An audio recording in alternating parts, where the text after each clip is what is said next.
সেই student file খুলতে কী কী document প্রয়োজন? প্রথমে আপনার তো একটা ব্যাংক অ্যাকাউন্ট খুলতে হবে। স্টুডেন্টের যদি ব্যাংক অ্যাকাউন্ট না থাকে সেক্ষেত্রে কিন্তু আপনার যে অর্থ যোগানদানকারী অর্থাৎ যে স্পন্সর বলে, স্পন্সরের অ্যাকাউন্ট থাকতে হবে।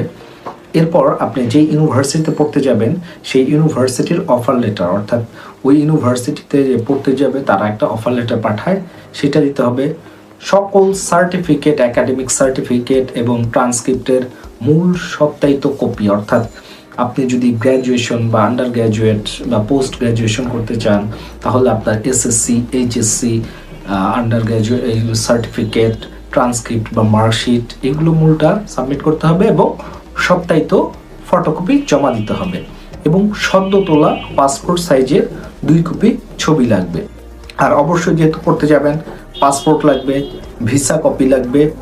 আর যদি আপনি যুক্তরাষ্ট্র বা